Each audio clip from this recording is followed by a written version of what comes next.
Dosa, idli, sambar, chutney, dosa. 25 million safe മാൻ holes സംബന്ധിച്ച് ഇന്ന് നമ്മുടെ കമ്പനിയിൽ വലിയൊരു പാർട്ടി തന്നെ വെച്ചിട്ടുണ്ട്. കമ്പനിയുടെ പേരൊക്കെ വെച്ചൊരു വൈറ്റ് ടീഷർട്ടൊക്കെ എല്ലാവർക്കും കൊടുത്തായിരുന്നു. അതൊക്കെ ഇട്ട് എല്ലാവരും 3-4 മണിക്കൂർ യാത്ര ചെയ്തിട്ടാണ് ഇപ്പോൾ റിവേഴ്സ് APS ക്യാമ്പിലോട്ട് പോണത്.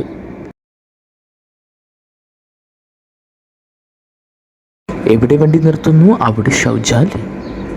ചായ കുടിക്കാൻ ഇൻട്രസ്റ്റ് ഉള്ളവർക്ക് ഒരു ബക്കലിൽ നിർത്തി കൊടുത്തിട്ടുണ്ട്. അത് കഴിഞ്ഞിട്ട് കുറേ സമയത്തിന് ശേഷം നമ്മുടെ APS ക്യാമ്പ് റീച്ച് ആയിരിക്കുകയാണ് ഗായ്സ്.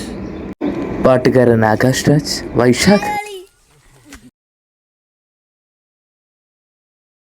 എല്ലാവരും അസംബ്ലി കഴിഞ്ഞ് നടക്കും നീങ്ങുന്നുണ്ടപ്പോൾ നമ്മളും പിറകെ പിടിച്ച് ബൊഫ സ്റ്റാർട്ടായിട്ടുണ്ട്. എന്തായാലും വെൽക്കം ഡ്രിങ്കിൽ നിന്ന് തുടങ്ങാം.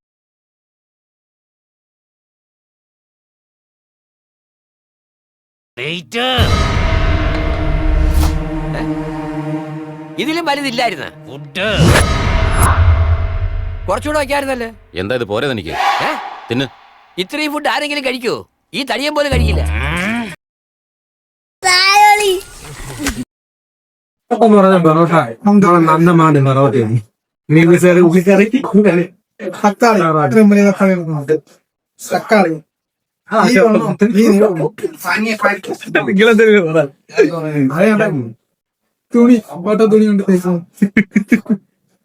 വയറെന്തായാലും ഫുള്ളായി. എന്നാലും വല്ലപ്പോഴും നടക്കുന്ന സംരംഭം ആയതുകൊണ്ട് വീണ്ടും ചെന്നിട്ട് ഒരു അരസെറ്റ് തുടങ്ങി വാങ്ങി.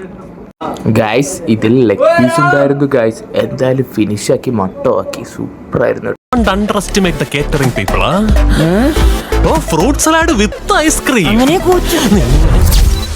ഗുലാബ് ജാം എന്തിനുള്ളതാണ്? തിന്നാൻ. ഈ ഗുലാബ് ജാം നമ്മൾ വിളമ്പുമ്പോ എവിടെയാണ് കൊണ്ട് വെക്കേണ്ട? പ്ലേറ്റിൽ. എവിടെയാണ്, എന്തിലാണ് കൊണ്ട് വെക്കേണ്ട പറ. ആൾക്കാരൊക്കെ ഉള്ള സ്ഥലത്ത്. എടാ നീ കല്യാണത്തിന് പോയിട്ടുണ്ടോ? ഒന്ന് പറഞ്ഞ് മനസ്സിലാക്കണം. ഗുലാബ് ജാം ആരുടെ ബിരിയാണിയുടെ കൂടെ വിളമ്പിയത്? ഞാൻ. എന്തിന്? എല്ലാരും ഓരോ പ്ലേറ്റ് വെച്ച് എടുത്തോണ്ട് പോയപ്പോ എനിക്കൊന്നും ഇല്ലായിരുന്നെണ്ണ കൊടുക്കാൻ. അങ്ങനെ ഒരു ഉണ്ട സാധനം ഇരുന്ന് ഞാൻ എടുത്തങ്ങ് വിളമ്പി എണ്ണ. ഫസ്റ്റ് പന്തിക്ക് ഗുലാബ് ജാം തീർന്ന്. എന്നെ എന്തായാലും ഒരു ഗ്ലാസ് വെൽക്കം ഡ്രിങ്കും എടുത്തിട്ട് ഗുലാബ് ജാം വിത്ത് ഐസ്ക്രീമും എടുത്ത് നല്ലൊരു സ്പോട്ട് നോക്കി ഇരുന്നിട്ട് കഴിച്ച് മത്തടിച്ചു ഗൈസ്.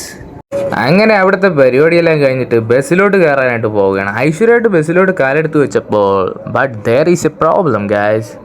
എല്ലാവരും അങ്ങനെ പോയാൽ എങ്ങനെ? ഫുഡ് മാത്രം കഴിച്ചാൽ മതിയോ? പ്രസംഗമൊന്നും കേൾക്കണ്ടേ? അവിടെ നിന്ന് കുറച്ച് ആൾക്കാർ വരാനുണ്ട്. അവർ വന്നിട്ട് കുറച്ച് പ്രസംഗവും കാര്യങ്ങളൊക്കെ കഴിഞ്ഞിട്ട് പോയാൽ മതി എന്ന് പറഞ്ഞു. എന്നാൽ ഓക്കെ എന്ന് പറഞ്ഞു. അപ്പോഴേക്കും പഞ്ചാബികളുടെ ഡാൻസ് ഉണ്ടായിരുന്നു, ഒഡീസക്കാരുടെ ഡാൻസ് ഉണ്ടായിരുന്നു. മലയാളികൾ ആരും ഡാൻസ് കളിച്ചില്ല ഗൈസ്. അപ്പോഴേക്കും 2 വണ്ടിയിലായിട്ട് അവരെല്ലാവരും ഇങ്ങ് വന്നിട്ടുണ്ട്. CM, CO പിന്നെ എക്സെട്ര. എന്നിട്ട് അവരുടെ പ്രസംഗം എല്ലാം നല്ല രീതിക്ക് നടന്നിട്ടുണ്ട്. 2 ക്യാമറയും കാര്യങ്ങളൊക്കെ ഉണ്ടായിരുന്നു. ആൾക്കാരുടെ ഇടയിൽ നിന്ന് നമ്മളും കേട്ടു. എന്തായാലും പരിപാടി കളറായിരുന്നു. എല്ലാവരും കൈയടിച്ച് പാസ്സാക്കി, തംസപ്പ് ചെയ്തു. എല്ലാം നല്ല വൃത്തിയായിട്ട് ഫിനിഷ് ചെയ്തിട്ടുണ്ട് പാർട്ടിയും കാര്യങ്ങളൊക്കെ.